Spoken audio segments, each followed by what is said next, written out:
le maire de Sainte-Anne. Bonjour Christian Baptiste. Bonjour, je veux dire. Merci d'avoir accepté notre invitation dans notre émission. Nous prenons chaque jour des nouvelles d'un maire, d'un chef d'édilité pour savoir comment il gère cette crise avec ses administrés donc dans sa commune. Et donc nous vous posons la même question. Comment ça se passe du côté de Sainte-Anne? On sait que vous avez eu quelques problèmes au niveau de la distribution de l'eau. Les problèmes viennent de la distribution de l'eau potable par l'opérateur dans les robinets. Donc c'est ça le gros problème effectivement sur Sainte-Anne et aussi sur Saint-François. Donc bien évidemment nous devons pallier à cela. Mais néanmoins je voudrais face à tout cela rétablir certaines vérités parce que je crois comprendre, j'ai même vu sur l'arrêté de la voie rouge, adressé à la voie rouge, dit que nos points d'eau étaient inaccessibles et que pas mal effectivement d'usagers se plaignaient. Alors inaccessible pour moi, ça veut dire des points où on ne peut pas du tout rentrer. Alors tous nos points d'eau sont accessibles. Et d'ailleurs hier, en croisant le préfet sur le territoire, donc on a pu bien constater cette accessibilité, étant entendu qu'au-delà de l'accessibilité à l'eau, il faut un certain nombre de consignes de sécurité qu'il faut respecter. Peut-être qu'effectivement, au début, avec cette crise sanitaire, cette disposition devrait être renforcée en matière de signalétique. Bon, mais donc tous nos points d'eau sont accessibles. Et évidemment, depuis tantôt, nous avons déjà fait l'acquisition de citernes, je le répète, parce que j'insiste dessus, parce que j'ai le sentiment, lorsqu'on parle de substitution, notamment du préfet, c'est que les maires n'ont rien fait.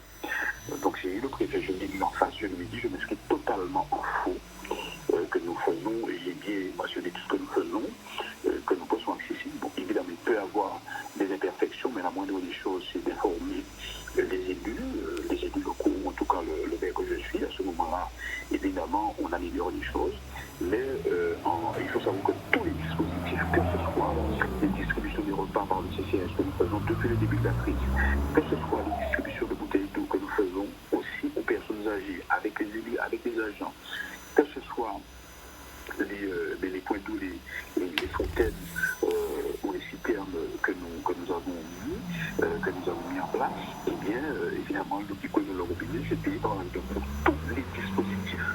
C'est la ville qui paye. Et même, effectivement, lorsque la Croix-Rouge est intervenue, là encore, évidemment, un peu sans concertation, mais c'est la ville de Sainte-Anne qui a payé les bouteilles d'eau qui étaient distribuées, que nous faisions déjà, ces distributions. Et voilà. Donc autant vous dire que au niveau de la ville de Sainte-Anne, nous renforçons nos dispositifs et là encore, nous allons continuer mieux ces dispositifs, notamment des 4 points où la Croix-Rouge est intervenue. Alors, on va renforcer avec plus d'agents municipaux. On va renforcer aussi avec des bouteilles d'eau que nous allons mettre sur ces sites. Alors, il y a effectivement les 4 points de Fouché-des Hauteurs, de Modette, de French, de Deauville, mais aussi du centre technique opérationnel à Dupré, et aussi à Marly, où il y a des citernes une citerne qui sera déposée par l'intermédiaire de la Carle, ainsi qu'à Fouché et à Modette encore des citernes d'eau non potable, bien évidemment, qui seront en plus des dispositifs qui existent. Alors évidemment, lorsque vous avez des secteurs où l'eau ne coule pas dans le robinet depuis 4-5 jours, oui, effectivement, c'est tendu. Et donc, nous faisons face au mieux. Mais évidemment, ce que l'usager a besoin, c'est au moins que les tours d'eau soient respectés. Bon, chez moi, effectivement, il y a des tours d'eau tous les 2 jours.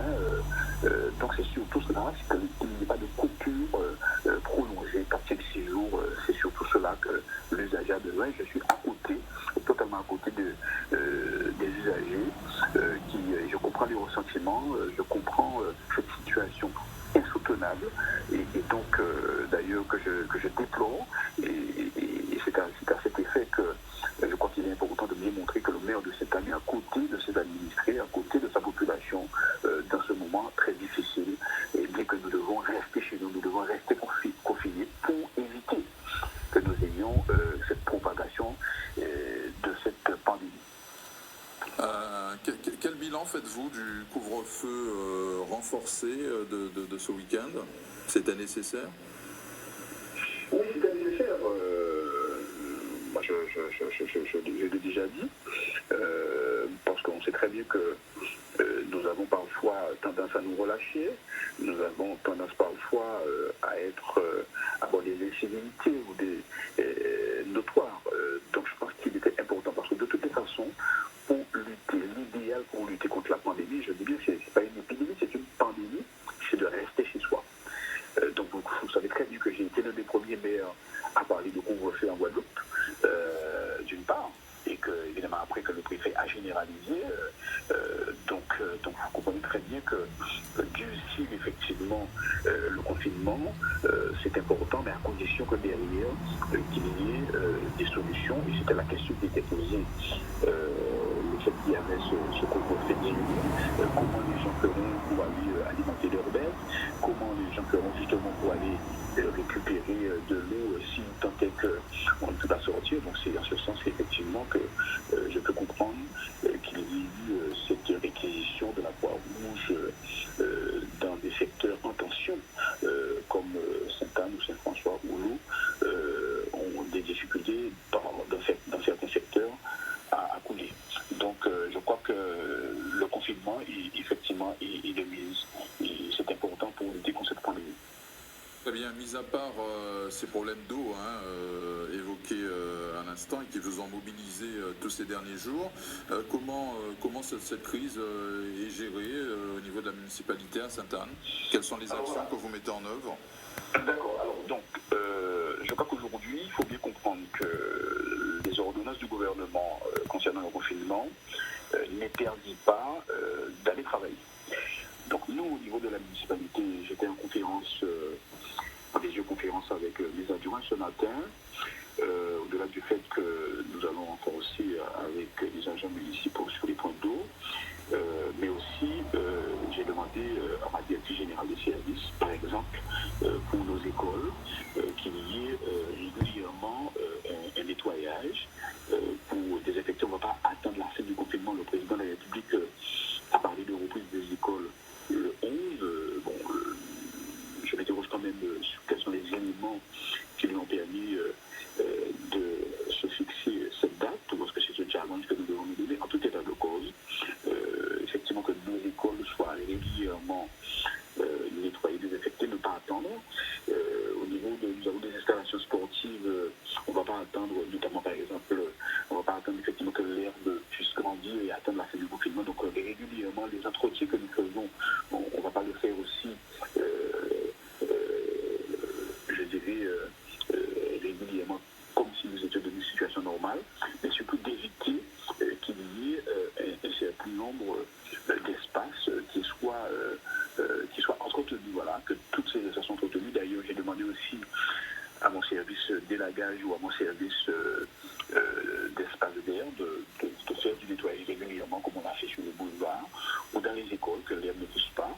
Et donc, nous allons faire en sorte que nos agents, avec un certain roulement, puissent au mieux entretenir les bâtiments communaux, entretenir nos espaces verts, pour qu'à la fin du confinement, qu'on ne se retrouve pas avec des tonnes d'herbe haute, mais aussi de poussière.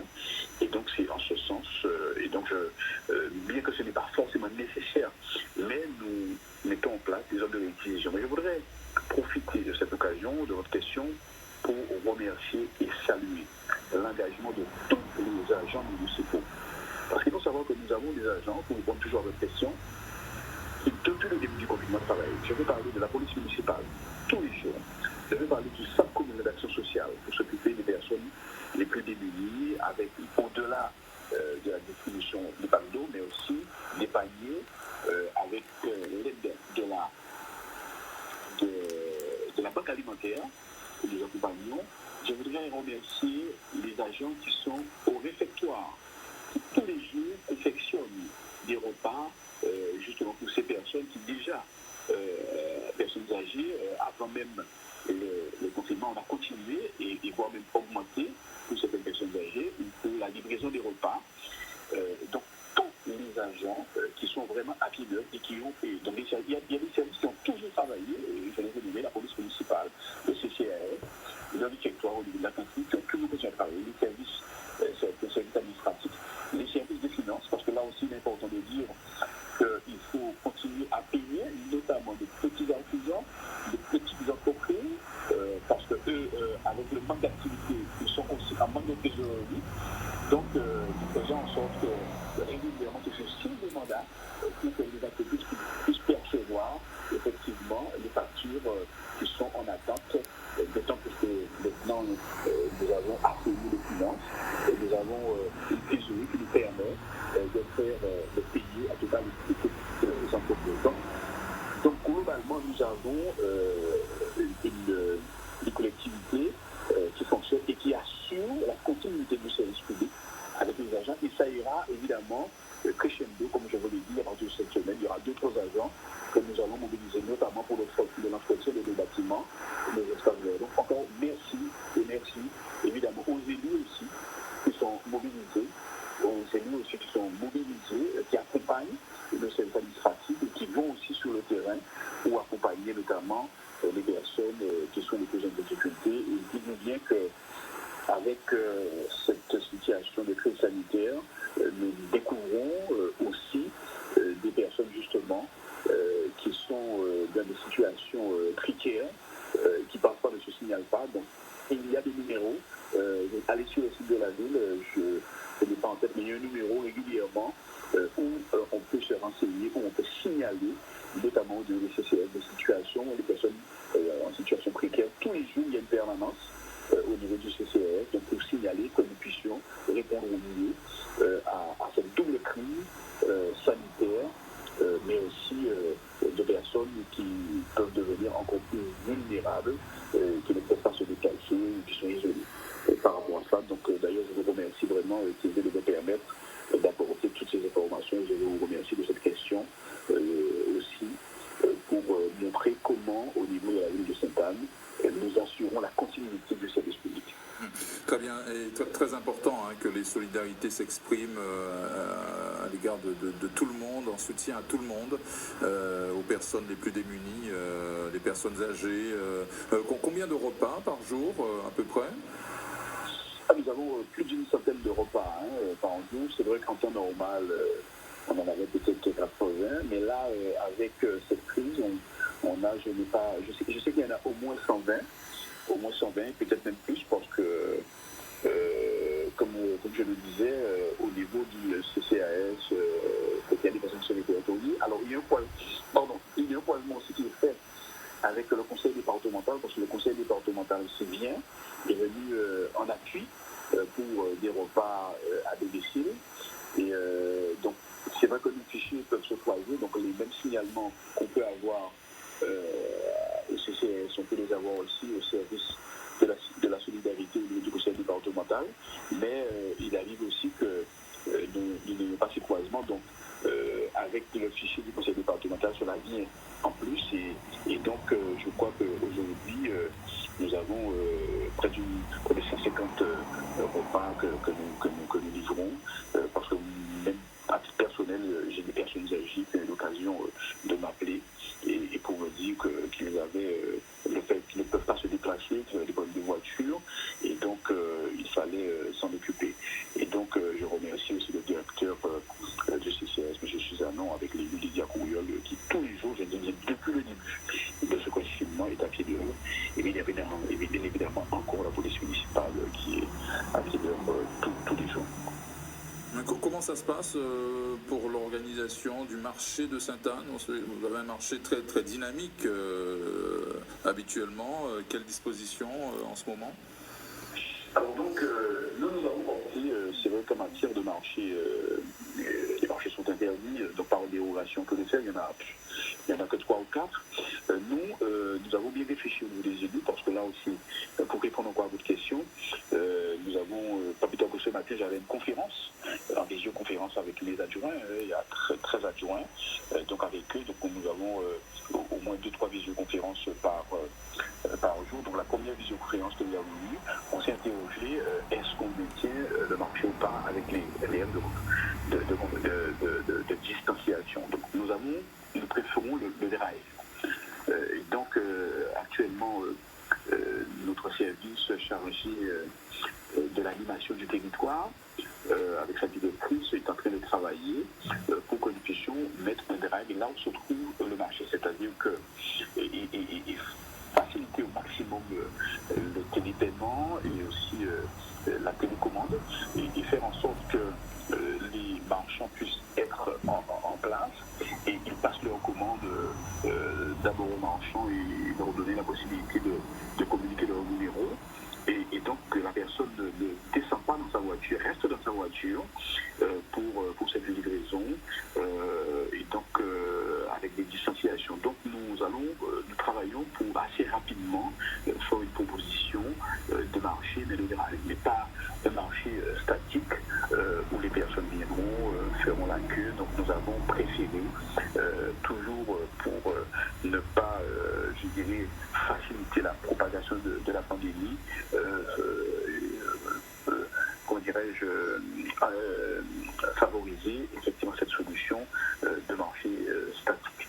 Donc ce sera un marché avec du drive. Mais d'autre part, nous invitons aussi l'ensemble des producteurs de pouvoir aussi faciliter, parce que je l'avais dit, et c'est ce qui se passe, il faut que nous ayons de l'imagination, que nous ayons de nouvelles propositions, une nouvelle organisation à cet effet. Et on a très bien vu que c'est ce qui se fait avec la télécommande ou la télé, je dirais le drive.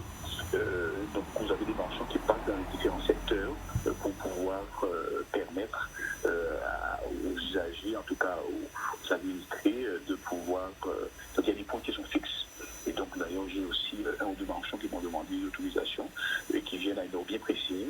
Et vous avez même que tout se fait par téléphone. Ils ne viennent que simplement pour pouvoir livrer la commande qui a été passée.